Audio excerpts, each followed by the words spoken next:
إن الحمد لله نحمده ونستعينه ونستغفره ونعوذ بالله من شرور أنفسنا ومن سيئات أعمالنا من يهده الله فلا مضل له ومن يضلله فلا هادي له وأشهد أن لا إله إلا الله وحده لا شريك له وأشهد أن محمدا عبده ورسوله أما بعد فإن خير الحديث كتاب الله وخير الهدي هدي محمد صلى الله عليه وسلم وشر الأمور محدثاتها وكل محدثة بدعة وكل بدعة ضلالة وكل ضلالة في النار.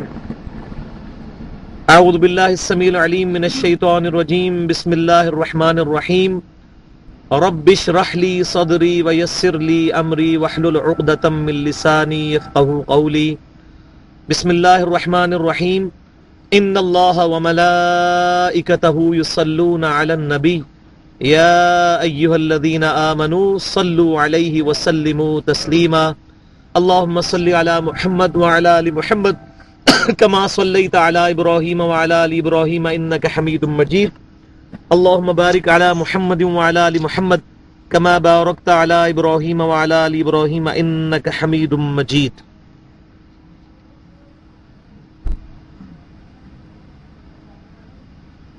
آج کی گفتگو کے حوالے سے ایک ضروری بات میں شروع میں ہی عرض کر دوں کہ پچھلی دفعہ بھی بعض بھائیوں نے یہ شکایت کی تھی کہ آپ نے ڈیٹیل کے ساتھ سورہ فاتحہ کے مسائل کو کیوں نہیں بیان کیا. تو ہم اس ترجمہ کلاس کے اندر کوشش کریں گے کہ صرف ترجمے کے اوپر اور مختصر تشریح کے اوپر جو ہے اس پر زور دیں. بہت زیادہ ڈیٹیل جو ہے اس سے قرآن پاک کا بعض اوقات ٹیمپر ہو جاتا ہے، اور میں اسی وجہ سے پرسنلی قرآن پاک کی جو لمبی لمبی تفسیریں ہیں نا ان کا سخت مخالف ہوں، کیونکہ اللہ تعالیٰ قرآن پاک میں سورہ حامیم السجدہ کے پہلے ہی رکوع میں فرماتا ہے کتاب فصلت آیاتہ. یہ قرآن پاک وہ ہے جس کی آیتیں خود بخود تفصیل کی گئی ہیں. یہ بڑی جامع آیات ہیں، اور بعض اوقات وہ تفصیل کے اندر بالکل جو مضمون بیان ہوتا ہے اس کو کاؤنٹر کیا گیا جاتا ہے. تو اس اعتبار سے میں مختصر گفتگو کروں گا تاکہ ہمیں یہ کانفیڈنس آئے کہ قرآن پاک ترجمے کے اعتبار سے بھی ایک پرفیکٹ بک ہے. اس کو قطعاً کوئی ضرورت نہیں ہے زیادہ تفسیر کرنے کی، بالکل ٹو دی پوائنٹ بات ہوئی ہوئی ہے. اگر یہی بات ہوتی تو قرآن پاک جو ہے وہ اس وقت اگر 350 صفحات کے اوپر مشتمل ہے تو پھر ہزاروں صفحات پہ اللہ تعالیٰ نے کیوں نہیں نازل فرما دیا. مختصر بات اور اس کا مفہوم بالکل واضح. الحمدللہ.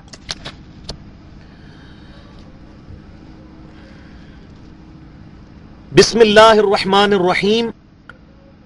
اللہ کے نام سے شروع جو بہت مہربان اور ہمیشہ رحم فرمانے والا ہے.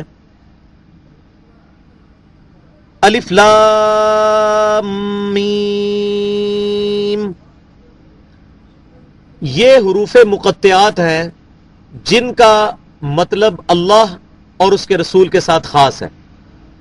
اللہ تعالیٰ نے اپنے نبی صلی اللہ علیہ وسلم کے ذریعے امت کو اس کا مطلب نہیں سکھایا. یا آپ اسی طرح سمجھ لیں جیسے کہ کوڈ ورڈز ہوتے ہیں نا، ہم یہ کبھی فارن کی بنی ہوئی چیزیں خریدتے ہیں، شیمپو وغیرہ یا صابن وغیرہ، تو ان کے اوپر جو ہے وہ ڈیش ڈیش لگی ہوتی ہے، وہ کوڈ ورڈز ہوتے ہیں. یہ قرآن پاک کے کوڈ ورڈز ہیں اور ان کے پیچھے پڑنے کی ہمیں ضرورت ہی نہیں ہے. میں نے قرآن پاک کے تعارف میں یہ بات بتائی تھی کہ سورہ آل عمران کی 7 نمبر آیت میں اللہ تعالیٰ نے یہ کیٹاگوریکلی بات بتائی ہے کہ قرآن پاک کی آیات کی 2 اقسام ہیں. ایک وہ جو محکم آیات ہیں جن کے اندر احکام آئے ہیں، نماز پڑھو، روزہ رکھو، زنا سے بچو، والدین کے ساتھ اس نے سلوک کرو، یتیموں کا مال نہ حق نہ کھاؤ، اولاد کو مفلسی کے ڈر سے نہ قتل کرو. یہ تمام چیزیں احکامات ہیں. تو یہ احکامات، یہ محکم آیات ہیں جو بالکل واضح ہیں. اور سورہ ال عمران میں پھر اللہ تعالیٰ فرماتا ہے کہ دوسری آیات وہ ہیں جو متشابہات ہیں، جن کا علم اللہ کے ساتھ خاص ہے. اور جن لوگوں کے دلوں میں کجی ہوتی ہے، ٹیڑھ پن ہوتا ہے، وہ متشابہات کے پیچھے لگتے ہیں تاکہ اس کا مطلب تلاش کریں، حالانکہ ان کا مطلب اللہ تعالیٰ کے ساتھ خاص ہے. اور جو علم والے ہیں وہ کہتے ہیں یہ تمام آیات ہمارے رب کی طرف سے ہیں، ہم سب پر ایمان لاتے ہیں اور دعا کرتے ہیں ربنا لا تزغ قلوبنا بعد اذ ہدیتنا وہب لنا من لدنک رحمہ انک انت الوہاب. اے رب ہمارے دلوں کو ٹیڑھا مت کرنا بعد اس کے کہ تو نے ہمیں ہدایت عطا فرمائی، ہمیں اپنے پاس سے رحمت عطا فرما، اے رحمت عطا کرنے والے. اور صحیح بخاری اور مسلم کی متفق علیہ حدیث ہے اسی آیت کی تشریح میں کہ آپ صلی اللہ علیہ وسلم نے فرمایا کہ جب تم کسی کو دیکھو کہ وہ متشابہات کے پیچھے لگا ہوا ہے تو سمجھ لو یہی وہ فتنہ گر شخص ہے جس کے بارے میں قرآن پاک میں یہ آیات نازل ہوئی ہیں. لہٰذا جو متشابہات آیات ہیں ان کے پیچھے نہیں پڑنا. اگر ان کا مطلب ضروری ہوتا امت تک پہنچانا تو اللہ تعالیٰ خود بتا دیتا. اب کسی کے ذہن میں یہ سوال آ سکتا ہے کہ یہ آیات پھر نازل کیوں ہوئی ہیں اگر ان کا کوئی مطلب بتانا ہی نہیں تھا. تو یہ ہمارے لیے امتحان ہے کہ کون شخص اس کی وجہ سے حق بات کو قبول نہیں کرتا اور کون شخص ہے جو اس کی وجہ سے حق بات قبول کرتے ہوئے اس کے مطلب کے پیچھے نہیں پڑتا. یہ سمجھیں کہ پزل کوسچن اللہ تعالیٰ نے خود ڈال دیا ہے. جیسے ہرڈلز رکھی جاتی ہیں تاکہ انسان ان ہرڈلز کو عبور کر کے کسی منزل تک پہنچے. چیکس رکھے جاتے ہیں، دنیا میں بھی امتحان رکھے جاتے ہیں چیک کرنے کے لیے. تو یہ بھی اللہ تعالیٰ کی طرف سے امتحان ہے کہ کون شخص ہے جو اس کے پیچھے پڑ کر حق بات سے اناد کرتا ہے. ایک بات شروع میں مجھے بتانی یاد نہیں رہی، وہ یہ کہ سورہ بقرہ جو ہے یہ مدنی سورت ہے اور اس کے ساتھ جو جوڑا ہے وہ سورہ آل عمران ہے. جو میں نے تعارف میں بتایا تھا قرآن کی ہر سورت جوڑوں کی شکل میں ہے اور اس کا ثبوت الحمدللہ ہمیں صحیح مسلم کی حدیث سے بھی مل گیا. صحیح مسلم میں کتاب الفضائل قرآن چیپٹر میں یہ حدیث موجود ہے کہ نبی صلی اللہ علیہ وسلم نے فرمایا کہ سورہ بقرہ اور سورہ آل عمران یہ الزہراوین ہیں، دو چمکتی ہوئی چیزیں ہیں. یہ دو بادلوں کی صورت میں قیامت والے دن نمودار ہوں گی اور اپنے پڑھنے والوں کے لیے اللہ کے حضور شفاعت کریں گی. تو آپ نے دونوں کا اکٹھا ذکر فرمایا. اور سورہ بقرہ کے بارے میں تو خصوصاً صحیح مسلم کے اندر فضائل قرآن کے چیپٹر میں حدیث موجود ہے کہ آپ صلی اللہ علیہ وسلم نے فرمایا کہ سورہ بقرہ جو ہے یہ پڑھنے سے شیطان بھاگتا ہے اور جادوگر جو ہے اس کو نہیں پا سکتے اس سورت کو. اور اسی کے اندر وہ عظیم الشان آیت بھی موجود ہے جسے ہم آیت الکرسی کہتے ہیں، 255 نمبر آیت. اور سورہ بقرہ کی آخری دو آیات وہ آیات ہیں کہ جو اس دنیا پہ نازل نہیں ہوئی بلکہ شب معراج نبی صلی اللہ علیہ وسلم کو عطا ہوئی. آمن الرسول بما انزل الیہ من ربہ والمؤمنون، جو آخری دو آیات ہیں. تو یہ مختصر سا تعارف اس حوالے سے. ذالک الکتاب لا ریب فیہ، یہ وہ کتاب ہے جس میں شک کی کوئی جگہ نہیں ہے، شک اس میں داخل نہیں ہو سکتا، ڈیفینیٹ بک ہے. اور یہ وہ الکتاب ہے، دی بک. دنیا کے اندر ہم جب بھی دی کے ساتھ بات کرتے ہیں تو کسی خاص چیز کی بات کر رہے ہوتے ہیں. مثال کے طور پر اگر ہم بات کریں گے نا ریور تو دریا کوئی بھی ہو سکتا ہے، لیکن جب ہم کہیں گے دی ریور تو ایک خاص دریا کی بات ہو رہی ہے. اسی طریقے سے سٹی اور دی سٹی ایک خاص. تو یہاں بھی فرمایا گیا الکتاب، دی کتاب، دی بک، وہ خاص کتاب. یہ نہیں فرمایا ذالک القرآن لا ریب فیہ، یہ وہ قرآن ہے جس میں کوئی شک نہیں. ذالک الکتاب، اس کے اندر یہ لطیف اشارہ ہے کہ جو یہودی اور عیسائی جو کہ سابقہ امت مسلمہ ہے بنی اسرائیل، اس امت سے پہلے وہ مسلمان امت تھی اور ان کی کتابوں کے اندر اولڈ ٹیسٹیمنٹ میں بھی، تورات کے اندر بھی اور نیو ٹیسٹیمنٹ انجیل کے اندر بھی اس کتاب کی اور اس کتاب کے جو جن پر نازل ہونی ہے اس شخصیت کی، امام کائنات سید الاولین والآخرین شفیع المذنبین رحمت للعالمین سیدنا و مولانا امام اعظم محمد الرسول اللہ صلی اللہ علیہ وسلم کی پیشن گوئیاں ٹیمپرڈ، تحریف شدہ انجیل میں بھی آج بھی موجود ہیں. اس وقت بھی جو دنیا کے اندر انجیل چل رہی ہے جس کے اردو ترجمے ہمیں مل جاتے ہیں یہاں پر، اسی طرح انگلش ترجمے بھی اویلیبل ہیں جس کو خود عیسائی مانتے ہیں، اور وہ اولڈ ٹیسٹیمنٹ تورات جس کو یہودی مانتے ہیں اور عیسائی بھی مانتے ہیں. اولڈ ٹیسٹیمنٹ جو ہے تورات یہ یہودیوں اور عیسائیوں کے درمیان مشترکہ کتاب ہے، جو کہ نیو ٹیسٹیمنٹ ہے جس کو یہ کہتے ہیں انجیل، وہ صرف عیسائی مانتے ہیں. ان دونوں کتابوں میں آج بھی نبی صلی اللہ علیہ وسلم کی پیشن گوئیاں موجود ہیں.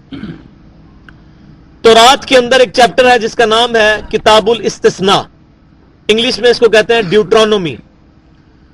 اس چیپٹر کے اندر باب ہے 18 اور اس کی آیت نمبر ہے 18، جس میں موسیٰ علیہ السلام سے اللہ تعالیٰ نے یہ خطاب فرمایا کہ اے موسیٰ، میں تیرے امت کی تیری جو امت ہوگی ان کے بھائیوں میں سے ایک نبی کو اٹھاؤں گا اور اس کے منہ میں اپنا کلام ڈالوں گا، وہ اپنے خواہش نفس سے کچھ نہیں کہے گا، وہ وہی کہے گا جس کے متعلق اس کو وہی کہی جائے گی۔ اس آیت کے اندر واضح طور پر نبی صلی اللہ علیہ وسلم کی بشارت ہے تورات کی اس آیت کے اندر، اور اس سے اگلی آیت میں 19 نمبر آیت میں ہے کہ جو پھر میرے اس نبی پر ایمان نہیں لائے گا میں اس سے بدلہ لوں گا۔ اب نبی صلی اللہ علیہ وسلم کے بارے میں یہ جو پیشن گوئی ہے، آج کے عیسائی یہ کہتے ہیں کہ یہ پیشن گوئی حضرت عیسیٰ علیہ السلام کے بارے میں ہے کہ میں تیری امت کے بھائیوں میں سے ایک رسول اٹھاؤں گا، لیکن عیسیٰ علیہ السلام موسیٰ علیہ السلام کی جو امت ہے بنی اسرائیل اس کے اندر ہی آئے ہیں، ان کے بھائیوں میں نہیں آئے۔ ابراہیم علیہ السلام کے 2 بیٹے تھے، سیدنا اسحاق اور سیدنا اسماعیل۔ اسماعیل سے جو نسل چلی اس کو بنو اسماعیل کہتے ہیں، اور سیدنا اسحاق سے جو نسل چلی اس کو بنی اسرائیل کہتے ہیں، کیونکہ ان کے بیٹے یعقوب کا لقب اسرائیل تھا علیہ السلام۔ تو بنی اسرائیل کے بھائی بنتے ہیں بنو اسماعیل، ورنہ تو یہ فرمایا جاتا ہے موسیٰ میں تیری امت میں سے ایک رسول اٹھاؤں گا، جیسا کہ تورات کے اندر بھی موجود ہے، انجیل میں بھی اور قرآن پاک میں بھی، کہ حضرت عیسیٰ علیہ السلام کو بنی اسرائیل میں رسول بنا کے بھیجا گیا، لیکن فرمایا کہ تیرے امت کے جو ان کے بھائیوں میں سے میں ایک رسول کو جو ہے وہ برپا کروں گا، وہ تیری مانند ہوگا۔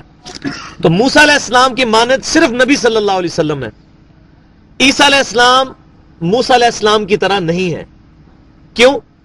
موسیٰ علیہ السلام کی بھی والدہ تھی، نبی صلی اللہ علیہ وسلم کی بھی والدہ تھی، اور عیسیٰ علیہ السلام کی جو والدہ ہے، عیسیٰ علیہ السلام کا والد نہیں تھا، ان کی شادی نہیں تھی۔ موسیٰ علیہ السلام کے والدہ کے والد نبی صلی اللہ علیہ وسلم کے والد اور عیسیٰ علیہ السلام کے والد نہیں ہیں۔ اسی طریقے سے نبی صلی اللہ علیہ وسلم کی امت نے آپ کی مبارک زندگی کے اندر آپ کی دعوت قبول کر لی اور آپ کو ایک حکومت بنانی بھی نصیب ہوئی۔ موسیٰ علیہ السلام کی زندگی میں بھی تقریباً 6 لاکھ لوگ ان کے ساتھ اٹیچ ہوئے جنہوں نے ان کی دعوت قبول کی، جبکہ عیسیٰ علیہ السلام کو کوانٹٹی وائز کوئی کامیابی نہیں حاصل ہو سکی۔ صرف 12 بندے آپ کی زندگی کے اندر دنیا میں اٹھائے جانے سے پہلے آپ کے اوپر ایمان لے کر آئے۔ اسی طریقے سے موسیٰ علیہ السلام کی بھی نیچرل ڈیتھ ہوئی ہے، نبی صلی اللہ علیہ وسلم بھی دنیا سے تشریف لے گئے، آپ پر موت آئی، عیسیٰ علیہ السلام کو اللہ تعالیٰ نے زندہ اٹھا لیا۔ لہذا نبی صلی اللہ علیہ وسلم اور موسیٰ علیہ السلام کے درمیان یہ بات بھی کامن ہے۔ اس طرح کئی ایک کامن چیزیں ہیں جو عیسیٰ علیہ السلام اور موسیٰ علیہ السلام کے درمیان نہیں ہے، بلکہ نبی صلی اللہ علیہ وسلم اور موسیٰ علیہ السلام کے درمیان ہے۔ تو یہ تو ہوگی تورات سے۔ انجیل میں تو اس سے بھی بہترین انداز میں الحمدللہ موجود ہے۔ انجیل کا جو چیپٹر ہے گاسپل آف جان، جس کو کہتے ہیں یوحنا کی انجیل، یہ 4 ان کی مین انجیلیں ہیں، ان میں سے ایک یہ ہے، وہ کٹھی چھپی ہوئی ہیں انجیل کے اندر۔ اس کے اندر چیپٹر نمبر ہے 14 اور اس کی آیت نمبر 16 ہے کہ عیسیٰ علیہ السلام کہتے ہیں اپنے حواریوں سے کہ میں اپنے رب سے اس چیز کی درخواست کروں گا کہ وہ تمہارے اندر ایسا مددگار بھیجے، مددگار اس اعتبار سے کہ دینی ریفرنس ہے، تمہاری رہنمائی کرے، کہ وہ مددگار پھر قیامت تک تمہارے ساتھ رہے گا۔ اس آیت کے اندر نبی صلی اللہ علیہ وسلم کی پیشن گوئی ہے کہ آپ صلی اللہ علیہ وسلم جب دین کا علم سکھانے کے لیے آئیں گے تو آپ کا دین پھر قیامت تک کے لیے رہے گا۔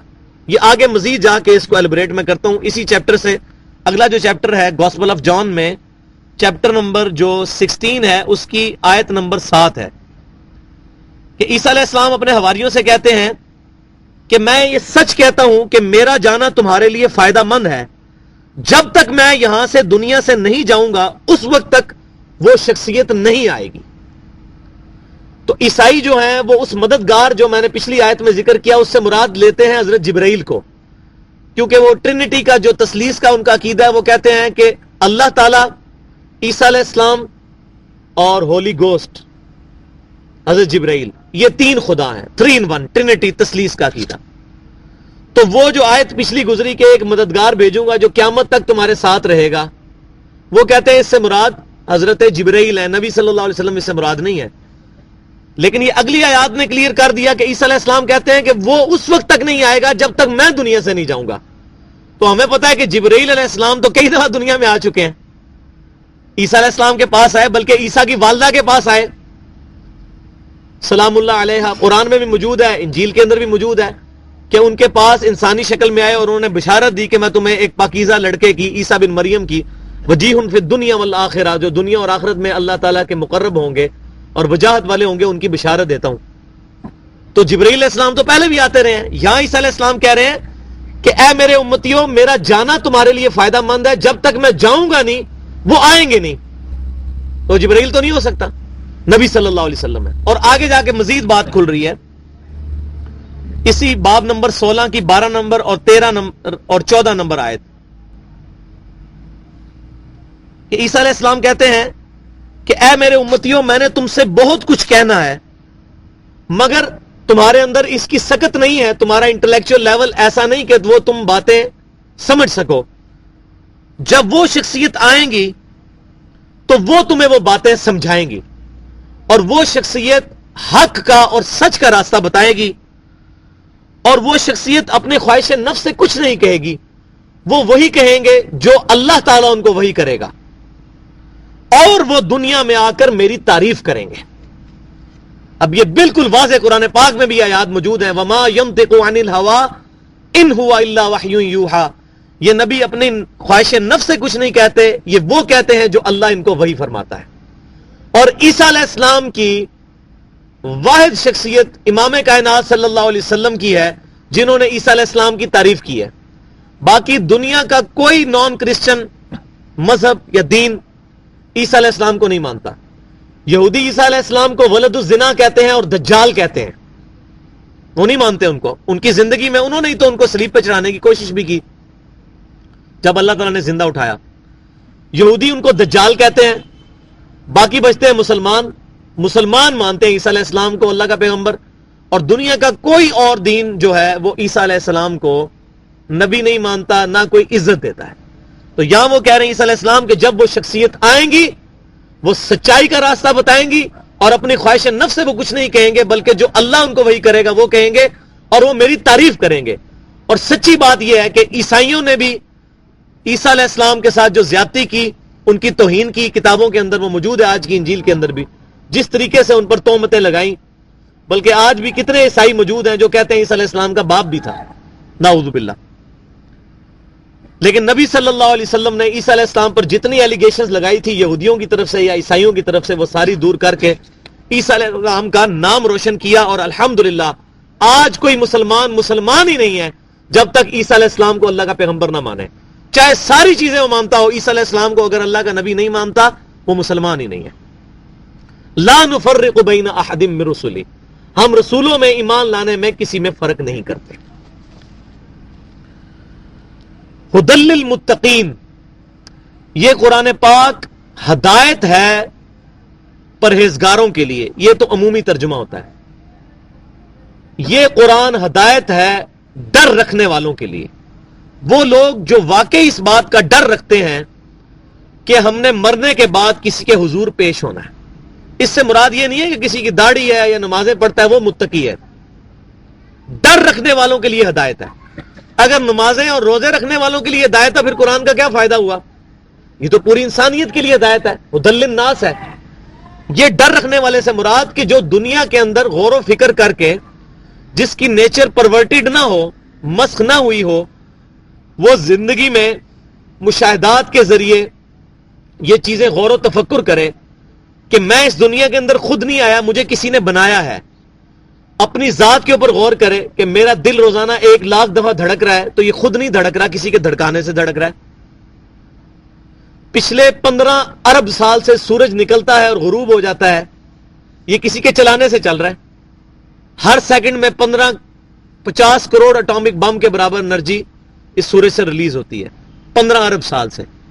اس ایندھن کو کسی نے سلگایا ہوا ہے. اپنے جسم پر غور کرے، آنکھیں روزانہ 12,000 دفعہ جھپکتی ہیں، دل روزانہ 10,000 لیٹر خون پمپ کرتا ہے، گردے روزانہ 25 دفعہ ڈائلیسس کرتے ہیں، انسان کے جسم میں اتنے خلیے موجود ہیں کہ انگلینڈ جیسے 30 ملک ہوں اور سارے کے سارے ملک درختوں سے پر ہوں تو جتنے درختوں کے پتے بنیں گے اتنے انسان کے جسم کے اندر خلیوں کی تعداد ہے. اس کے اوپر غور کریں تو اس طرح کے سائنٹیفک فیکٹس کتنے زیادہ ہیں. اس پہ جب انسان غور کرتا ہے, ایک بیج پر غور کرتا ہے کہ بیج زمین میں بوتے ہیں, اتنا بڑا درخت کیسے بن جاتا ہے, یہ سفید پھول کیسے بن جاتا ہے, گلاب کا سرخ پھول کیسے بن جاتا ہے, تو فوراً انسان ڈر جاتا ہے. اس کو میں مثال ایسے ہی دیتا ہوں کہ اب میرے سامنے یہ لیپ ٹاپ پڑا ہوا ہے, اب یہ آپ کے سامنے اگر یہ لیپ ٹاپ چلنا شروع کر دے اور ہوا میں اڑنا شروع کر دے تو ہم سارے کے سارے پاگل نہیں ہو جائیں گے ایک دفعہ کہ یہ کیا ہو گیا, کوئی اس کے پیچھے ہے. اور بھائیو یہ تو کوئی چیز نہیں ہے, انسان جو چل رہا ہے یہ بہت بڑا معجزہ ہے. ایک بیج کے ذریعے درخت کا بننا بہت بڑا معجزہ ہے. ایک انڈے سے چوزے کا نکلنا اس سے بہت بڑا معجزہ ہے. انڈے کو توڑ کے پلیٹ میں لیس کا مادہ رکھا جائے, زمین و آسمان کی ساری مخلوقات انٹلیکچوئلز بلائے جائیں, اس ریشے کو اس مادے کو جوڑ کے ایک چوزے کی چونچ بنا کے بتا دیں, پر بنا کے بتا دیں, آنکھ بنا کے بتا دیں, نہیں بنا سکتے. یہ کوئی چھوٹی بات نہیں ہے. تو یہ ہدایت ہے پرہیزگاروں کے لیے جو ڈر جاتے ہیں یہ سب کچھ خود بخود نہیں ہو رہا. اور ان کی نشانی کیا ہے؟ الذین یؤمنون بالغیب, کہ وہ لوگ غیب پر ایمان رکھتے ہیں, ان سین پر, جو چیزیں نظر نہیں آ رہی ان پر ان کا ایمان ہے. آج کی لینگویج میں اس کو سمجھیں تو وہ مٹیریلسٹک سوچ کے مالک نہیں ہے. وہ مادے کو اور مٹیریل کو سب کچھ نہیں سمجھتے, بلکہ وہ اس بات پر تفکر کرتے ہیں کہ یہ جو کچھ موجود ہے اس کی جو اصل ہے وہ ہم سے چھپی ہوئی ہے. جب ایک انڈے سے چوزا نکلتا ہے تو ہمارے سامنے نکلتا ہے, لیکن انسان پریشان ہو جاتا ہے کہ یہ چوزا بنا کیسے ہے اندر. تو پھر انسان اس چیز پہ سوچنے پہ مجبور ہو جاتا ہے کہ کسی ڈیوائن سورس نے, سپریم بینگ نے, سپر نیچرل ایجنسی نے اس کو کنٹرول کیا. ماں کے پیٹ کے اندر بچے کا بننا بہت بڑا معجزہ ہے. اس پہ میں نے تقریباً اس طرح کے تمام ایشوز کے اوپر اللہ کون ہے 1.25 گھنٹے کی گفتگو کی ہے. بندہ پاگل ہو جاتا ہے. وہ انشاءاللہ جب آیات آئیں گی میں اس پہ ڈیٹیل سے گفتگو کروں گا. تو انسان ان تمام چیزوں کو دیکھے اور کہ یہ خود نہیں ہو رہا, یہ چاند خود نہیں روشنی دے رہا, یہ سورج خود نہیں چل رہا, یہ زمین سے پودے خود نہیں نکل رہے, یہ انسان کی نسل کا سلسلہ خود بخود نہیں چل رہا, بلکہ اس مٹیریل کے پیچھے کوئی ہستی ہے جو اس کو کنٹرول کر رہی ہے. جب اس غیبی اس ہستی کی طرف اس کی توجہ ہوگی تو اب وہ اس شخص کے لیے اس قرآن کے اندر ہدایت ہے. اور یہ ایک جملہ یاد رکھیں کہ جو شخص اس مادے سے باہر نہیں نکلتا قرآن میں اس کے لیے کوئی ہدایت نہیں ہے. جب تک ہم مادے سے باہر نہیں نکلیں گے نا اس وقت تک قرآن پاک سے ہدایت نہیں حاصل ہو سکتی. یہ پہلے یہ جملے کو آپ سمجھ لیں. قرآن سے ہدایت حاصل کرنے کے لیے مادے سے ہٹ کر اس سے سپیریئر چیز کے بارے میں غور و تفکر کرنا ہے جو اس کو چلا رہی ہے. مثال کے طور پہ ہمارا موبائل ہے, ہم موبائل کے ذریعے بات کرتے ہیں, کان سے لگاتے ہیں, مدینہ شریف بات کر لیتے ہیں, مکہ شریف بات کر لیتے ہیں, انگلینڈ امریکہ میں. اب کوئی سمجھے کہ اس کے اندر خاصیت موجود ہے, تو آج سائنس کے ایک ادنا سے اسٹوڈنٹ کو بھی پتا ہے کہ اس کے اندر کوئی خاصیت نہیں ہے.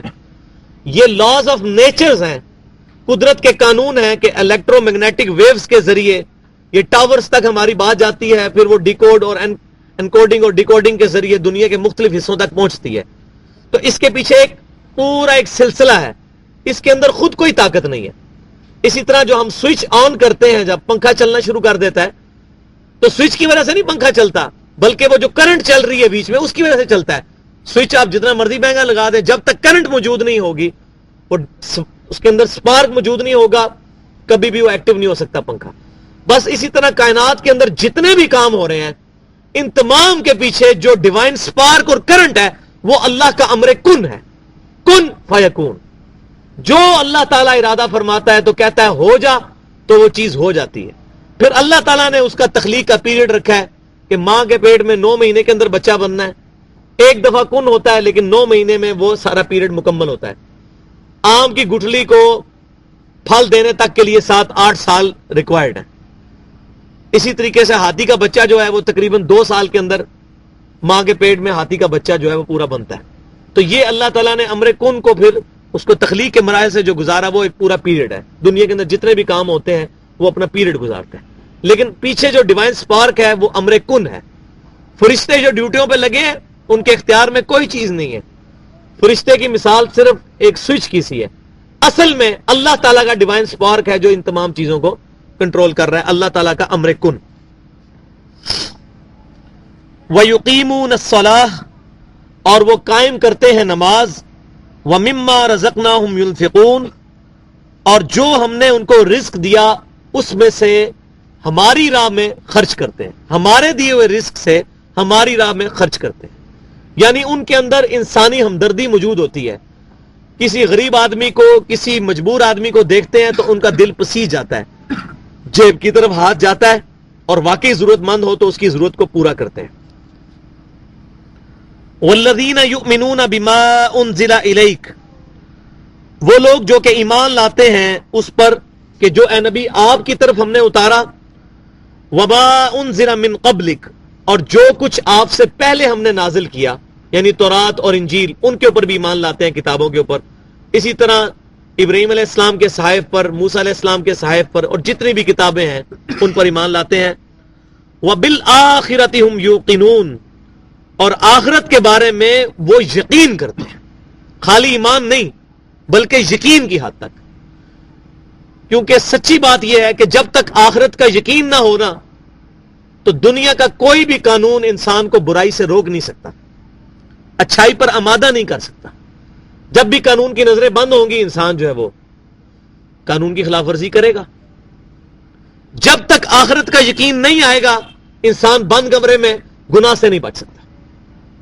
اللہ تعالیٰ کی بارگاہ میں پیش ہونے کا خوف, اللہ تعالیٰ کی بارگاہ میں جواب دہی کا خوف کہ کوئی ہستی ہے جس نے مجھے پیدا کیا اور اس نے مجھ سے حساب لینا ہے. آخرت کا یقین ہوگا تبھی انسان کا جو قبلہ ہے وہ درست رہے گا. ورنہ انسان داڑھی رکھ لے, نمازیں پڑھنا شروع کر دے, جب تک آخرت اس کے پیش نظر نہیں ہوگی کہ میں نے واقعی جواب دہ ہونا ہے, پھر وہ مسجد میں اگر داڑھی رکھی بھی ہوگی تو مسجد کے چندے میں سے چوری کر کے کھائے گا, باز نہیں آئے گا جب تک آخرت کا یقین نہیں اس کے اندر ہوگا.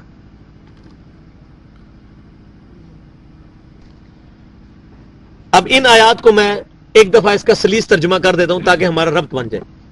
ذالک الکتاب لا ریب فیہ یہ وہ کتاب ہے جس میں کوئی شک نہیں.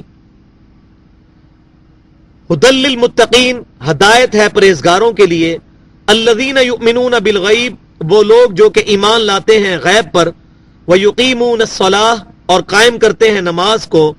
ومما رزقناہم ینفقون اور اس رزق میں سے جو ہم نے ان کو عطا کیا ہماری راہ میں خرچ کرتے ہیں.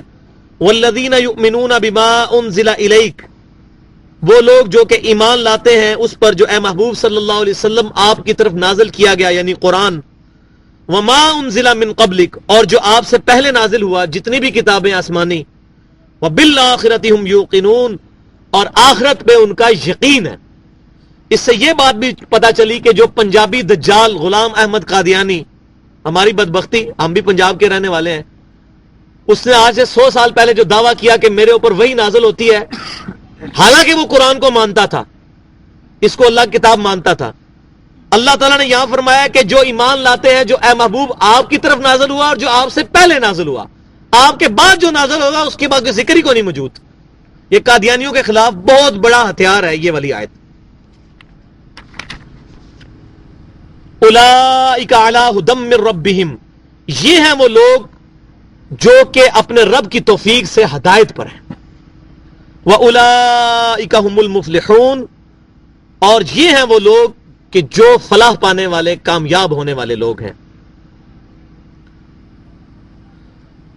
اب ان 5 آیات کے اندر انسانیت کا ایک گروہ یعنی کہ جو مومن ہے جو یقین والا ہے ان کا ذکر ہوا, جن کی نیچر مسخ نہ ہو تو وہ قدرتی حقائق کے ذریعے ان تمام چیزوں کو آبزرو کر کے اللہ تعالیٰ تک پہنچ جائیں گے. اب دوسرے گروہ کا ذکر ہو رہا ہے, اور یہ بات یاد رکھیں کہ یہ سورہ بقرہ کے جو پہلے 4 رکوع ہیں نا, پہلے 4 رکوع یہ پورے قرآن پاک کی تھیم ہے. خصوصاً مکی قرآن جو 2/3 سے پہلے نازل ہو چکا ہے کیونکہ یہ مدنی قرآن ہے, اس کا خلاصہ ہے یہ, لہذا یہ بڑے امپورٹنٹ ہے. تو شروع میں ہی اللہ تبارک و تعالیٰ نے 3 گروہوں کا ذکر فرمایا ہے. ایک وہ جو کہ ایمان والے ہیں جن کا ہم 5 آیات میں ذکر پڑھ چکے ہیں. اب دوسرے گروہ کا ذکر آ رہا ہے. کہ جو کافر ہیں، اور وہ کافر ایسے کہ جن کے سامنے حق کھل چکا ہے لیکن انہوں نے جان بوجھ کے حق سے آنکھیں بند کی ہوئی ہیں. اور تیسرا گروہ آئے گا پھر منافقین کا، اور ایسے منافق کہ جو چیزوں کو سمجھتے نہیں، غیر شعوری طور پر منافقت کے اندر وہ مبتلا ہو چکے ہیں علم کی کمی کی وجہ سے. تو یہ تین انسانوں کے جو گروہ ہیں ان کا ذکر ان رکوعوں کے اندر آ رہا ہے. اب وہ دوسرا گروہ جو کافر ہیں ان کا ذکر آ رہا ہے. ان الذین کفروا، بے شک وہ لوگ جنہوں نے کفر کیا، سواء علیہم، ان کے لیے برابر ہے، انذرتہم، چاہے آپ ان کو ڈر سنائیں اے نبی صلی اللہ علیہ وسلم، ام لم تنذرہم، یا ان کو ڈر نہ سنائیں، تبلیغ کریں یا نہ کریں ان کے لیے برابر ہے. لا یؤمنون، وہ ایمان لانے والے نہیں ہیں. اس آیت کا یہ مطلب نہیں ہے کہ جو کافر ہیں ان کو تبلیغ کرو یا نہ کرو وہ کبھی بھی ایمان نہیں لائیں گے، یہ مطلب نہیں ہے. اس کا مطلب یہ ہے کہ وہ لوگ جنہوں نے حق کو سمجھنے کے باوجود حق سے اناد کیا، حق کو قبول نہیں کیا وہ. اور اس کی بڑی پیاری مثال یہ ہے کہ جو بندہ سویا ہوا ہو اس کو آپ جگا سکتے ہیں کہ بھائی اٹھو نماز کا ٹائم ہو گیا، اور جو بندہ مکرا بن کے آنکھیں بند کر کے لیٹا ہو اور اس کی نیت ہی نہ اٹھنے کی، اس کو دنیا کے سارے بندے آگے اٹھائیں اس نے نہیں اٹھنا. تو وہ جان بوجھ کے جو کرتے. تو اس کے اندر ذکر ہے کہ وہ لوگ جنہوں نے جان بوجھ کے کفر کیا، اے نبی اگر آپ ان کو تبلیغ کریں یا نہ کریں ان کے لیے برابر ہے، وہ ایمان نہیں لائیں گے. اور ان کی مثال سب سے بڑی دنیا کے اندر علماء یہود تھے. میں نے بتایا تورات کے اندر نبی صلی اللہ علیہ وسلم کی پیشن گوئیاں موجود تھیں، اور علماء یہود یہ جانتے تھے کہ یہ وہی نبی ہیں، اس کے باوجود انہوں نے ایمان نہیں لائے. لیکن الحمدللہ نبی صلی اللہ علیہ وسلم کی جو دعوت پھیلی اس کا سبب بھی یہودی تھے، کیونکہ آپ صلی اللہ علیہ وسلم کے 13 سالہ مکی دور میں صرف 125 بندے مسلمان ہوئے، لیکن اگلے 10 سال کے اندر ٹوٹل عرب کے اندر اسلام پھیل گیا. 1.25 لاکھ کے قریب صحابہ کرام تھے جب آپ صلی اللہ علیہ وسلم نے حجۃ الوداع کا خطبہ دیا. پہلے 13 سال میں 125 اور اگلے 10 سال کے اندر ٹوٹل ریولوشن. اور اس کی وجہ سے بھی علماء یہودی تھے، کیونکہ سب سے پہلے یہودیوں نے ہی حج کے موقع پر نبی صلی اللہ علیہ وسلم سے آ کر مکہ شریف میں بیعت کی تھی 5-6 بندوں نے، اور پھر انہوں نے مدینہ آنے کی دعوت دی. انصار کون تھے؟ یہ یہودی تھے نا، انہوں نے اسلام قبول کیا. سعد بن عبادہ یہود کے بہت بڑے عالم بھی تھے اور بہت بڑے سردار بھی تھے. سعد بن معاذ رضی اللہ تعالیٰ عنہ اسی طرح یہودی عالم تھے اور بہت بڑے سردار تھے. تو یہودی بھی سبب بھی بنے اسلام کے پھیلنے کا کہ انہوں نے دعوت قبول کی اور آگے سے. لیکن اکثر یہودیوں نے اسلام قبول نہیں کیا، اور غزوہ خیبر کے موقع پر ان کو شکست بھی ہوئی. اس کے علاوہ بھی جو مختلف غزوات کے اندر ان کو قتل کیا گیا. تو یہ ان کی مثال خصوصاً وہ یہودی ہیں کہ جو لوگ حق جاننے کے باوجود انہوں نے آنکھیں بند کر لیں. اب اللہ تعالیٰ کا غصہ ان پر کیا ہے، کیا جلال ہے. اللہ تعالیٰ ہمارا یہ اب آنکھیں بند کر کے حق قبول نہیں کر رہے نا، حالانکہ ان کو پتا ہے. اور کیوں نہیں تھے قبول کرتے؟ وہ کہتے تھے کہ یہ ہمیں آ کر ایک 52 سالہ شخص نبی صلی اللہ علیہ وسلم ہمیں دعوت دے رہا ہے، اور یہاں تو 80-90 سال کے بزرگ ہماری جو ہیں علماء یہود بیٹھے ہوئے ہیں، ہم ان کو چھوڑ کے نبی صلی اللہ علیہ وسلم کے پیچھے لگ جائیں. وہ اپنے بزرگوں کی وجہ سے حق کو قبول نہیں کرتے تھے. پھر اللہ تعالیٰ نے کمنٹس بھی دیے ہیں سورہ توبہ کی آیت نمبر 31 میں، اتخذوا احبارہم ورہبانہم اربابا من دون اللہ. ان لوگوں نے اپنے بزرگوں کو اور اپنے علماء کو اللہ کو چھوڑ کر اپنا رب مان لیا ہوا ہے. یہ اس حد تک ان کو مانتے ہیں کہ اللہ کے پیغمبر کو بھی قبول نہیں کرتے. اور پہلی خباثت یہ کہ عیسیٰ علیہ السلام آئے، اس وقت بھی یہودی علماء نے ان کو قبول نہیں کیا کہ یہ 33 سال کا لڑکا ہمیں کیا سمجھائے گا، ادھر تو بڑے بڑے بزرگ بیٹھے ہوئے ہیں. ان کو دجال کہنا شروع کر دیا، نعوذ باللہ من ذالک. اور نبی صلی اللہ علیہ وسلم کے بارے میں بھی. اب اللہ تعالیٰ کا غصہ کیا ہے، وہ جو تورات میں بھی ہم پڑھ چکے ہیں، انجیل کے اندر اور تورات کے اندر بھی، کہ جو نبی صلی اللہ علیہ وسلم کی دعوت قبول نہیں کرے گا اللہ تعالیٰ فرماتا ہے میں اس سے بدلہ لوں گا. اب مجھے بتائیں، اللہ تعالیٰ اگر بدلہ لے تو جب کوئی طاقتور ہستی کسی سے بدلہ لے تو اس کو سب سے بڑا نقصان کرے گی. اور سب سے بڑا نقصان کیا ہے انسان کا؟ ایمان برباد ہو جائے. اب اللہ تعالیٰ فرما رہا ہے یہ میں نبی پر ایمان نہیں لائے، تورات میں موجود ہے، میں بدلہ لوں گا ان سے. وہ ڈیوٹرونومی کی آیت نمبر 19 میں، باب نمبر 18 کی. اب وہ بدلہ کیا ہے؟ ختم اللہ علی قلوبہم، اللہ نے ان کے دلوں پر مہر لگا دی، اب یہ ایمان نہیں لائیں گے. وعلی سمعہم، اور ان کے کانوں کے اوپر. وعلی ابصارہم، اور ان کی آنکھوں پر. غشاوتن، پردہ آ گیا ہے، اب یہ حق دیکھیں گے بھی نا، اب ان کو توفیق نہیں ملے گی، کیونکہ انہوں نے حق کو جان بوجھ کر سمجھتے ہوئے اس کو ٹھکرا دیا۔ یہ آج بھی یہی ہو رہا ہے۔ یہ اکثر لوگ مجھ سے آگے پوچھتے ہیں، نہیں وہ فلاں اتنے بڑے عالم ہیں، ان کو نہیں قرآن حدیث پتا، وہ نہیں قرآن پاک پڑھ کے اندازہ لگاتے کہ ہمارے یہ عقیدے نبی صلی اللہ علیہ وسلم کی تعلیمات کے خلاف ہیں، ان کو کیوں نہیں سمجھ آتی؟ تو ان کی مثال یہ ہے، یہ جواب قرآن کے اندر موجود ہے کہ جب انہوں نے پہلی دفعہ حق کو سمجھ لیا، پھر وہ اپنے بزرگوں کی اندھا دھند پیروی کی وجہ سے، یہ اتنی بڑی بیماری ہے کہ ہر فرقہ یہ سمجھتا ہے کہ میرے بزرگ کوئی غلطی نہیں کر سکتے۔ جب انہوں نے اپنے بزرگوں کی وجہ سے قرآن اور حدیث سے آنکھیں بند کی، اب اللہ نے ختم اللہ علی قلوبہم وعلی سمعہم۔ اب یہ چاہے جتنے بڑے مرضی عالم ہوں، یہودی کم عالم تھے، نبی صلی اللہ علیہ وسلم سامنے موجود ہے، ان کو بات سمجھ نہیں آ رہی کیونکہ اللہ نے مور لگا دیا۔ اب نبی صلی اللہ علیہ وسلم کی دعوت کیسے ان کو سمجھ آئے؟ تو بھائیو، اگر ہماری بات ان کو سمجھ نہیں آتی تو پریشان ہونے والی کوئی بات نہیں ہے۔ ان کی آنکھوں کے آگے پردہ ہے، وَلَهُمْ عَذَابٌ عَظِيمٌ، اور ان کے لیے بہت بڑا عذاب اللہ نے تیار کیا ہوا ہے۔ تو یہ 7 نمبر آیت 6 اور 7 نمبر آیت میں منافقین کا ذکر، یہ پہلا رکوع مکمل ہوا، اب دوسرا رکوع میں منافقین کا ذکر۔ وَمِنَ النَّاسِ مَن يَقُولُ آمَنَّا بِاللَّهِ وَبِالْيَوْمِ الْآخِرِ، اور لوگوں میں سے ایسے لوگ بھی ہیں کہ جو کہتے ہیں کہ ہم ایمان لاتے ہیں اللہ پر بھی اور قیامت کے دن پر بھی، وَمَا هُم بِمُؤْمِنِينَ، حالانکہ وہ مومن نہیں ہیں، یہ ایمان لانے کے باوجود بھی مومن نہیں ہے۔ کیوں؟ کہ انہوں نے نبی صلی اللہ علیہ وسلم کی دعوت کو قبول ہی نہیں کیا دل سے۔ زبانی کلام بھی کہتے رہے کہ ہم اللہ پر ایمان لاتے ہیں، آخرت پر ایمان لاتے ہیں، ایک یہ اس کی تفسیر ہو سکتی ہے، اور دوسرا یہ کہ یہودی جو ہیں وہ آخرت کو اور اللہ کو تو مانتے تھے، ان کا تو جھگڑا سارا نبی صلی اللہ علیہ وسلم کے ساتھ تھا۔ صحیح بخاری کے اندر حدیث موجود ہے، محمد فرق بین الناس، محمد صلی اللہ علیہ وسلم حق اور باطل میں فرق کرنے والی شخصیت ہے۔ حق اور باطل کا فرق جو ہے وہ آپ صلی اللہ علیہ وسلم کی مبارک ذات ہے۔ آج بھی آپ دیکھ لیں کہ آپ صلی اللہ علیہ وسلم کی ذات کنٹروورشل ہے۔ کسی شخص کو یہ کہہ دیں کہ آپ صلی اللہ علیہ وسلم کے علاوہ کوئی شخص حجت نہیں ہے، آپ صلی اللہ علیہ وسلم ہمارے رہنما اور امام اعظم ہے، فوراً اس کو تکلیف ہو جائے گی، وہ کسی اپنے بزرگ کا نام لے لے گا بیچ میں، وہ جی پھر انہوں نے کیا بنے گا، انہوں نے نہیں مانتے۔ ہم سب کو مانتے ہیں لیکن نبی صلی اللہ علیہ وسلم کا امتی مانتے ہیں، پروفٹ کے پیرلل میں کوئی پرسنالٹی نہیں مانتے، الحمدللہ۔ لوگوں میں سے وہ لوگ بھی ہیں جو کہتے ہیں کہ ہم ایمان لائے اللہ پر اور یوم آخرت پر، وہ مومن نہیں ہے۔ یخادعون اللہ والذین آمنوا، اور وہ اصل میں دھوکہ دینے کی کوشش کر رہے ہیں اپنے ذہن کے مطابق اللہ کو اور ایمان والوں کو۔ وما یخدعون الا انفسهم وما یشعرون، حالانکہ وہ دھوکہ نہیں دے رہے بلکہ اپنے آپ کو ہی دے رہے ہیں دھوکہ، ایمان نہیں لا رہے تو اپنا ہی نقصان کر رہے ہیں۔ اب کیا کرتے تھے، مومنوں کے پاس جاتے تھے، کہتے تھے ہم مانتے ہیں جی، ہم مسلمان ہیں، اور جب اپنے یہودیوں کے علماء کے پاس جاتے تھے تو کہتے تھے جی ہم مذاق کر رہے ہیں ان کے ساتھ، ہم تو آپ کے ساتھ ہیں۔ تو دونوں طرف رہتے تھے، منافقانہ ان کا کردار تھا، اور وہ یہ سمجھتے تھے دیکھو ہم مسلمانوں کو بھی دھوکہ دے رہے ہیں، اللہ کو بھی، ان کے اللہ کو بھی پتہ نہیں چل رہا، مسلمانوں کو بھی۔ اللہ بتا رہا ہے کہ اصل میں تو دھوکہ اپنے آپ کو دے رہے ہیں، اور سب سے بڑی بات یہ ہے کہ ان کو خود بھی شعور نہیں ہے کتنا بڑا دھوکہ ہے، کہ ان کو سمجھ نہیں آ رہا کہ ہم اپنا نقصان خود کر رہے ہیں۔ فی قلوبہم مرض، ان کے دلوں میں ہے ایک بیماری۔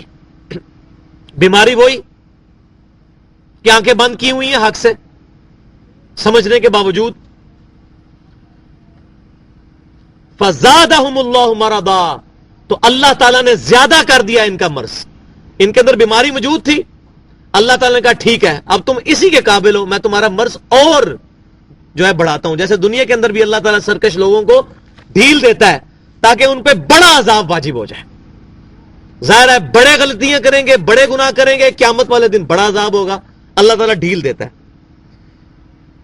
وَلَهُمْ عَذَابٌ عَلِيمٌ، اور ان کے لیے ہے دردناک عذاب۔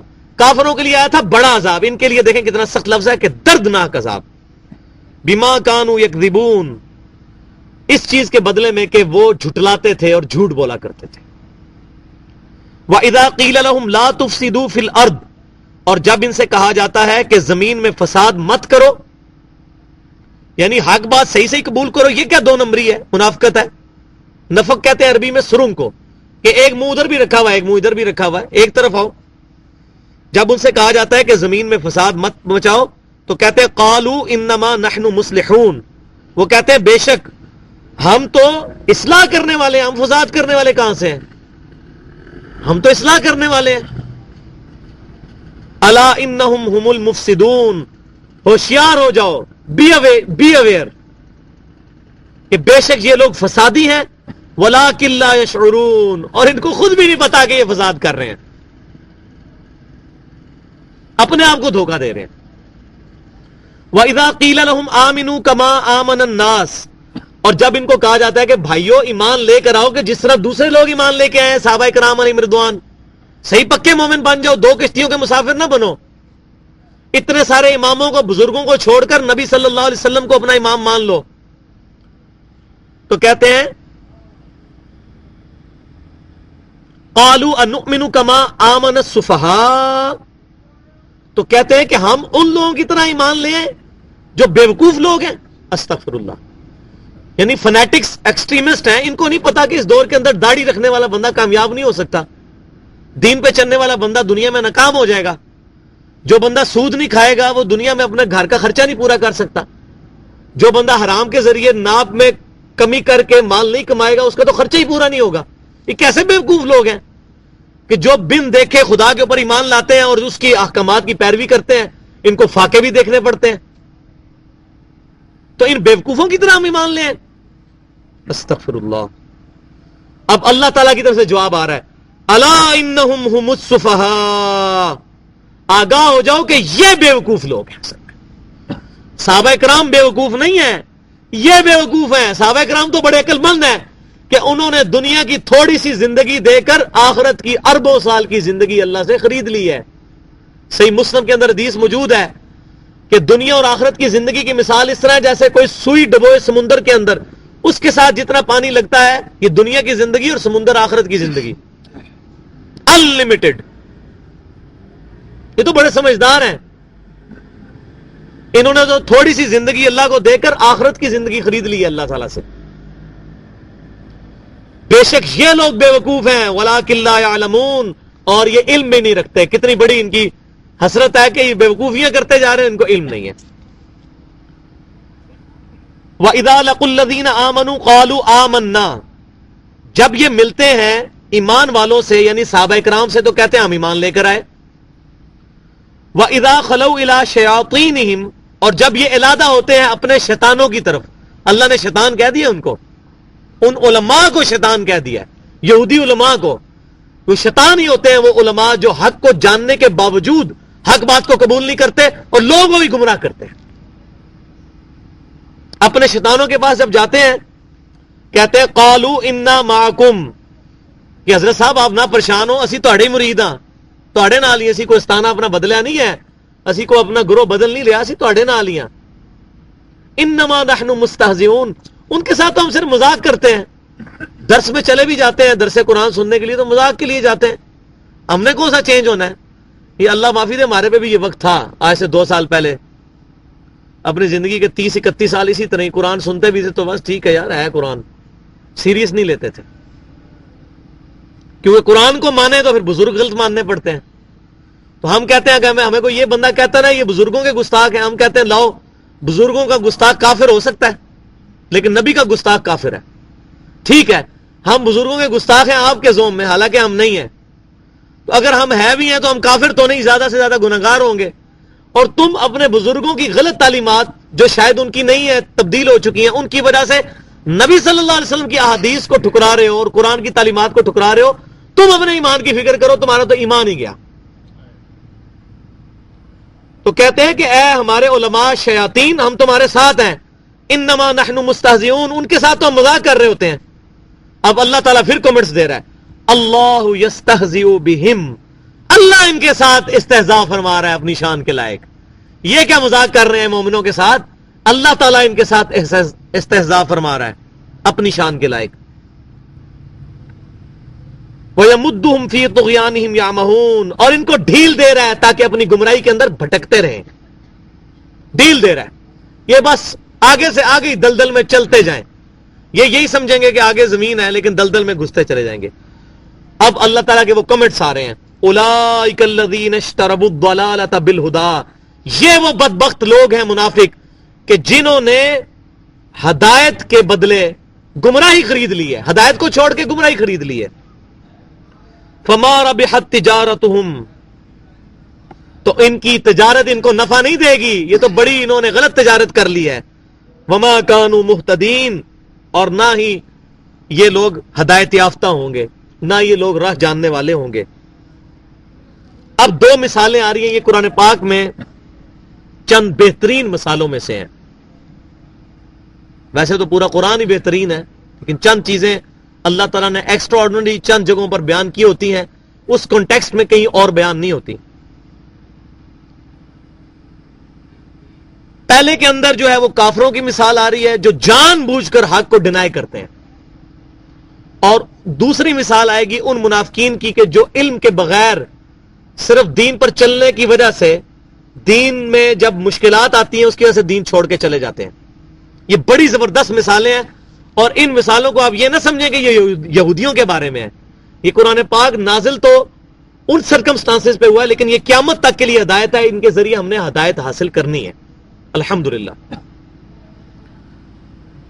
مثلہم کمثل الذی استوقد نارا، ان لوگوں کی مثال اس شخص کی سی ہے کہ جس نے آگ روشن کی. فلما اضاءت ما حولہ، تو جب اس آگ کی وجہ سے ارد گرد ساری طرف روشنی ہو گئی، یعنی نبی صلی اللہ علیہ وسلم نے توحید کا جب نور کی شمع روشن کی اور اس کی وجہ سے ساری طرف روشنی ہو گئی، حق بالکل واضح ہو گیا، باطل الگ نظر آنے لگا، حق اور باطل میں فرق آ گیا، اور لوگوں کو اس توحید کی روشنی کی وجہ سے حق تک پہنچنا آسان ہو گیا. ذہب اللہ بنورہم، اللہ تعالیٰ ان کی آنکھوں کا نور لے گیا. اب روشنی تو ہو گئی ہے، لیکن اگر کسی اندھے کی آنکھیں چلی جائیں، کسی انسان کی آنکھیں ختم ہو جائیں، اب یہاں بے شک 1000 واٹ کا بلب روشن کر لیں، اگر آنکھوں کی بینائی ختم ہو جائے تو روشنی کس کام کی؟ تو اللہ تبارک و تعالیٰ ان کافروں کی مثال دے رہا ہے جو پہلے آئے تھی نا، کہ جو لوگ جان بوجھ کر نبی صلی اللہ علیہ وسلم کی دعوت قبول نہیں کرتے. تو ان لوگوں کی مثال ایسی ہے کہ جیسے ایک شخص نے آگ روشن کی، اس کی وجہ سے ہر چیز روشن ہوگی. اب چاہیے تو یہ تھا کہ حق اور باطل واضح ہو جاتا، لیکن اس خبیث نے جب اپنی آنکھیں بند کی، نبی صلی اللہ علیہ وسلم کی دعوت سے اپنی آنکھیں بند کر لیں، ذہب اللہ بنورہم، اللہ تعالیٰ نے اس کی آنکھوں کی بینائی، یعنی جو انٹلیکٹ تھا وہ اللہ تعالیٰ نے ان سے چھین لیا. اب ان کو نظر نہیں آ رہا، باہر تو روشنی چلی ہے لیکن ان کو حق نظر ہی نہیں آ رہا. اور یہ کیوں ہوا کہ انہوں نے حق کو ڈینائی کیا؟ یہ اللہ تعالیٰ نے ظلم نہیں کیا، وہ پہلے آ چکا ہے. وَتَرَكَهُمْ فِي ظُلُمَاتٍ لَا يُبْصِرُونَ، اور ان کو چھوڑ دیا ہے گپ اندھیروں کے اندر جہاں ان کو کوئی چیز نظر نہیں آ رہی.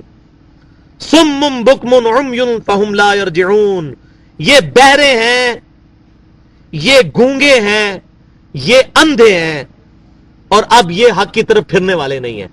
وہی جو پہلے آیا تھا، ختم اللہ علی قلوبہم وعلی سمعہم وعلی ابصارہم، یہ ان کی مثال آ رہی ہے.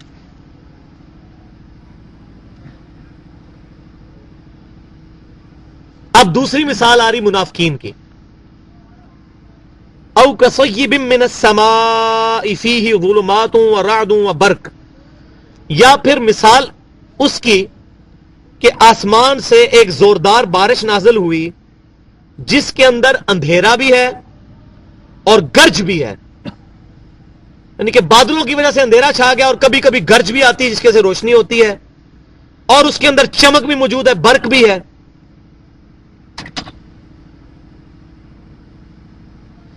یجعلون اصابعہم فی آذانہم من الصواعق حذر الموت، تو اب بعض لوگ ایسے ہیں جو اپنی انگلیاں کانوں میں کڑک کے باعث ڈال لیتے ہیں کہ کہیں اس کڑک کی وجہ سے جو بجلی چمک رہی ہے ہمارے کان جو ہیں ہم برباد ہی نہ ہو جائیں.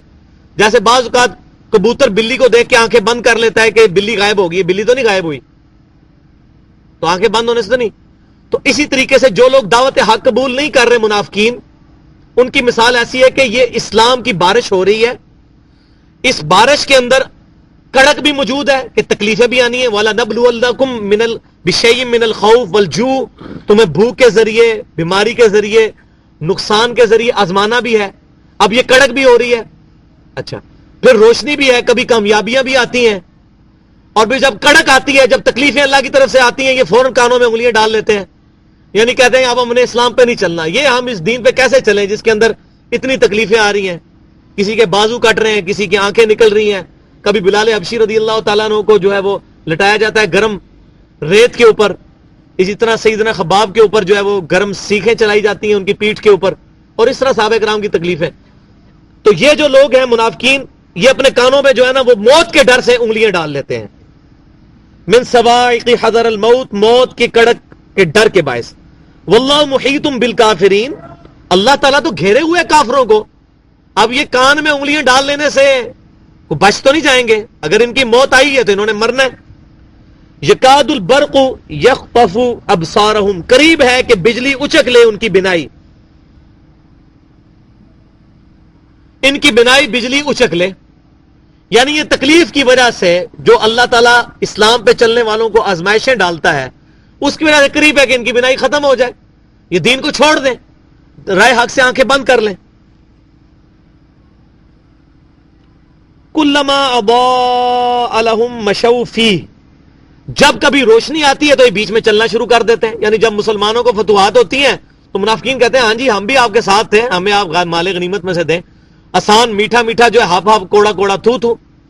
آج بھی لوگ کہتے ہیں جی ٹھیک ہے دین کو ہم نے لینا ہے انشاءاللہ، جی دین پہ چل رہے ہیں نا جی، داڑھی رکھی ہوئی ہے، نمازیں بھی پڑھتے ہیں، لیکن کاروبار حرام ہے، کاروبار کے اندر سود موجود ہے، اسی طریقے سے کم ناپ تولنا والا ہے چکر ہے، کسی کو دھوکہ دینے والا ہے، جی باقی کام بھی تو کر رہے ہیں.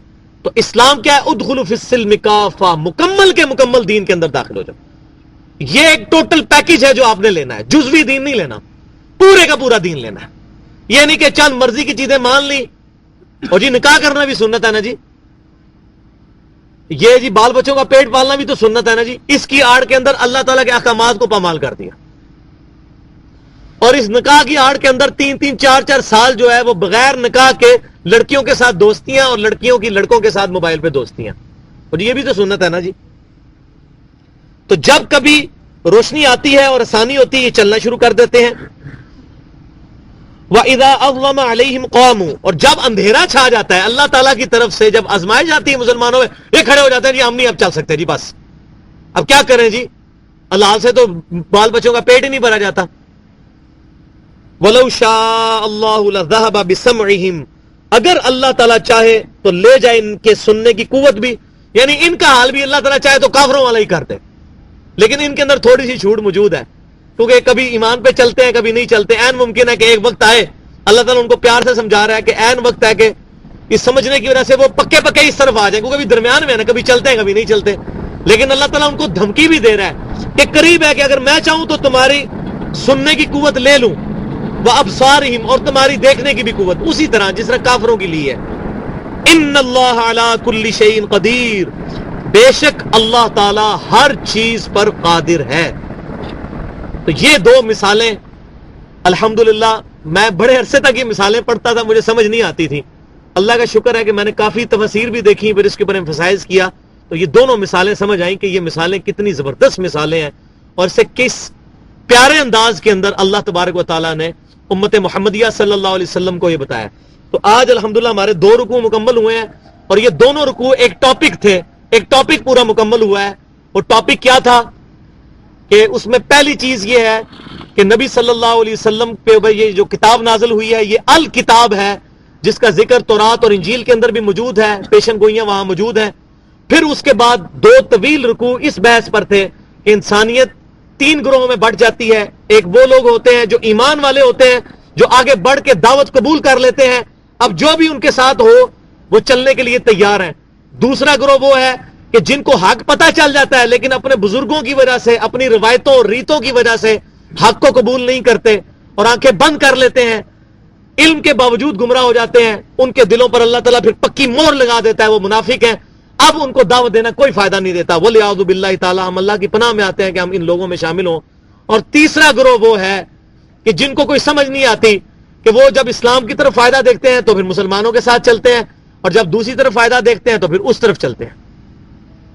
تو پھر اللہ تعالیٰ نے ان کی مثال اینڈ پہ بیان کی ہے کہ پہلے لوگوں کی مثال ایسی ہے کہ جیسے کسی شخص نے آگ روشن کی، جیسے نبی صلی اللہ علیہ وسلم نے توحید کی شمع روشن کی، اس کی وجہ سے ہر چیز بالکل واضح ہوگی، لیکن اس کے باوجود لوگوں نے اپنی آنکھیں بند کی تو اللہ تعالیٰ نے ان کی بینائی لے لی، اب ان کو حق بات سمجھ ہی نہیں آتی۔ اور دوسرے وہ لوگ ہیں منافقین، جن کی مثال آئی کہ آسمان سے جیسے بارش برسی جس کے اندر کڑک بھی ہے، بجلی بھی ہے، روشنی بھی ہے، یعنی تکلیفیں بھی ہیں، پریشانیاں بھی ہیں، اور اللہ تعالیٰ کی طرف سے کامیابیاں بھی ہیں۔ جب کامیابیاں ملتی ہیں تو چلنا شروع کر دیتے ہیں، ٹھیک ہے ہم بھی مسلمانوں کے ساتھ ہیں، اور جب کامیابیاں نہیں ملتی اور کڑک آتی ہے تو پھر کہتے ہیں بھئی ہمارے لیے چلنا بڑا مشکل ہے اسلام کے اوپر، جی آج کے دور میں تو اسلام پہ چلا نہیں جا سکتا۔ پھر وہ کانوں میں انگلیاں دے لیتے ہیں۔ تو اللہ تعالیٰ فرماتا ہے کہ تمہاری ان خباثتوں کی وجہ سے قریب ہے کہ تمہیں بھی میں وہ دوسری جو کیٹاگری تھی کافروں والی، کہ جن کے اوپر دعوت دینا فائدہ نہیں دے گا، ان کے اندر تمہیں شامل کر دوں، قریب ہے۔ لیکن ابھی تمہارے لیے مہلت موجود ہے کیونکہ تم شعور نہیں رکھتے، تمہیں سمجھا رہا ہوں، لیکن قریب ہے کہ اگر تم نے اسی طرح آنکھیں بند رکھی تو تم پر بھی وہ گمراہی آ ٹپکے گی جو ان پر آئی۔ اللہ تعالیٰ سے دعا ہے کہ جو ہم نے یہ جو 2 رکوع الحمدللہ آج پڑھے ہیں، اور یہ قرآن پاک میں یہ ان 2 رکوعوں کے اندر جو 3 کیٹاگریز لوگوں کی بیان ہوئی، اللہ تبارک و تعالیٰ ان میں سے ہمیں پہلی کیٹاگری میں کرے الحمدللہ۔ ہماری یہ خواہش ہے کہ ہم صحابہ کرام علیہم رضوان، تابعین، تبع تابعین، اور اسی طرح ہمارے جو اسلاف گزرے ہیں، صحیح جو ہمارے اسلاف ہیں پہلے 300 سال کے مسلمان، انہوں نے جو منہج پیش کیا اس پر چلنے کی توفیق عطا فرمائے، اور مسلمانوں پر صرف ان کے گمراہ کن عقائد واضح کرنے پر ہی اکتفا کرنے کی توفیق عطا فرمائے، کسی پر کفر کے فتوے لگانے سے ہمیں بچائے۔ سبحانک اللہم و بحمدک، اشہد ان لا الہ الا انت، استغفرک و اتوب الیک، وما علینا الا البلاغ المبین۔